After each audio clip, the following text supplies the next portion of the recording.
Live from downtown Detroit, home of WDIV and Click on Detroit, Local 4 News at 11 starts now.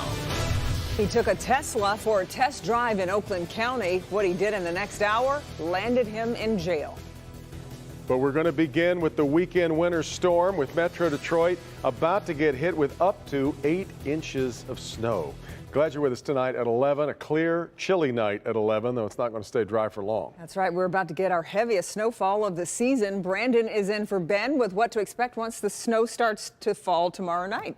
And don't want anybody to be mistaken with what's going on out there right now. Just a couple of lake effect flakes and flurries. That's about it. Temperatures in the 20s. This is a Saturday morning storm on the way, so we have still about 24 hours to go. Low 20s falling into the teens for you overnight. That means wind chills could be flirting with single digits first thing, finally Friday. And then we get into some morning sun. Afternoon, the clouds start to fill in and temperatures near 30. Pretty close to where we should be this time of year. And then again, after midnight Friday, one of our computer models forecasting snow totals a little more aggressive with some of these. The average for snow totals on our models have been 4 to 8 inches. This one, again, a little more aggressive with a lot of 7, 8, 9-inch snow totals. We'll take a closer look. Lots of questions to answer coming up. And the Local Forecasters app, of course, is your greatest tool and weapon for this storm, any storm, all information anywhere you go. Great information, interactive radar, and videos and more. We've got it free in the App Store under WDIV.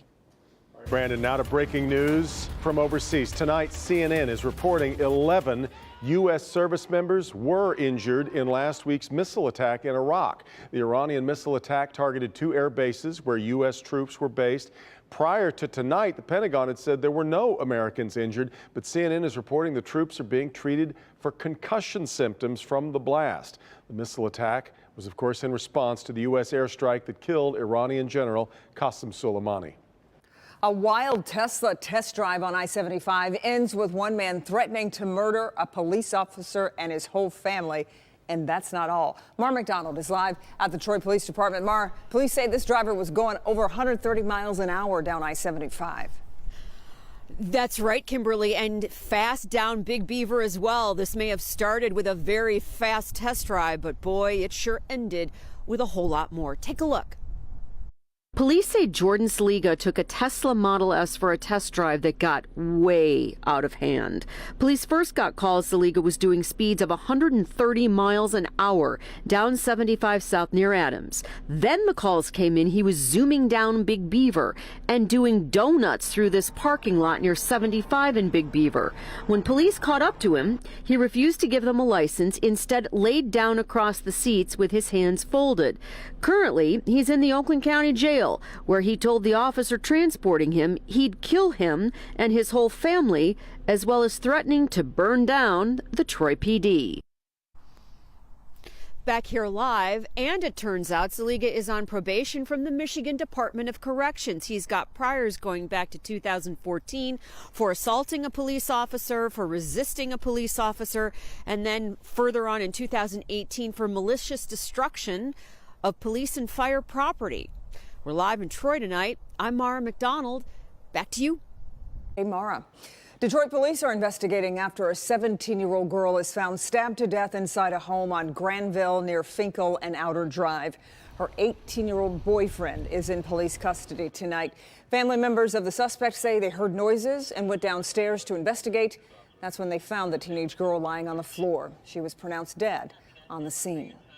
New surveillance video shows a couple of thieves stealing from an elementary school teacher in Monroe. Watch as they take a purse, a Blu-ray player, and other personal items from her SUV there. This happened earlier this week at Niedermeyer Elementary School in the Charter Township of Berlin. One of the suspects has a mustache, the other walks with a limp. A Detroit man is facing several charges after fleeing during a traffic stop. Brentley Bohannon was asked to step out to perform a field sobriety test, but instead he turned the car back on and took off. Hey! chase would only last for about 2 minutes, though it did hit speeds of about 60 miles an hour before Bohannon lost control and crashed, then tried to run away but was arrested a short time later. Police say even after the arrest, he allegedly threw punches at police and tried to get away again, so now facing several charges, including a felony for fleeing and eluding. Dozens of drunk driving cases across the state could be impacted by bad breathalyzer testing. State police launched an investigation into a company called Intoximeters after 2 employees allegedly forged data. Today, the head of MSP revealed during a hearing in Lansing that an audit found problems with 8 of the 203 breathalyzers tested. That impacts 52 suspected drunk driving cases across the state. As a result, police departments in Ann Arbor and Macomb County have stopped using the device and will send anyone suspected of DUI for a blood draw. Today, the U.S. House of Representatives presenting its charges against President Trump to the Senate, the start of just the 3rd presidential impeachment trial in U.S. history. Today's ceremony, held as the debate over the rules of this impeachment trial continues. House Resolution 755, impeaching Donald John Trump, President of the United States, for high crimes and misdemeanors. The House articles of impeachment against President Trump read aloud on the Senate floor. The Senate formally accepting them. The Senate will duly notify the House of Representatives when it is ready to proceed to trial. Thursday's activity largely ceremonial. The swearing in of Chief Justice John Roberts as presiding officer and U.S. senators as jurors. The table being set for the real action to get underway on Tuesday. But the parameters of that trial still under debate. The leader complained that the House was doing short-termism and rush.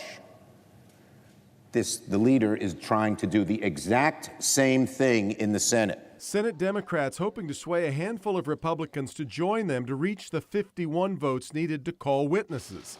It's a move Senate Republican leader Mitch McConnell has resisted as he tries to steer toward a speedy acquittal, criticizing the House for not doing their homework earlier. They sped through a slapdash inquiry in 12 weeks when previous presidential impeachments came after months, if not years, of investigations and hearings. Senators still have to decide now whether to allow new documents and witnesses in this trial. Meanwhile, also happening today, a federal government's watchdog agency, the GAO, the Government Accountability Office, concluded the Trump administration did break the law in withholding the aid to Ukraine appropriated by Congress.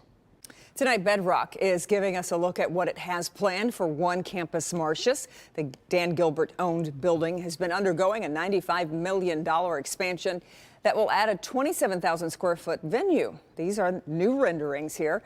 The new space will be available for corporate meetings and conferences, fundraisers, as well as weddings, with the entire venue holding about 1,000 guests. The renovation should be completed in March, with events taking place this April. Fun to watch. 2 Oxford middle school teachers are spending the night out in the cold, though it's for a good cause. Yeah, Josh Smokovitz and Jason Cady are pulling an all-nighter, camping out on the Oxford Middle School rooftop after their students hit their fundraising goal. The teachers are raising money for the American Cancer Society and told their students if they raised enough money, they would spend an entire night outside.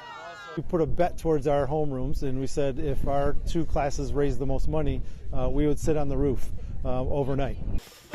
Well, the teachers won't leave the roof until students return to school tomorrow morning.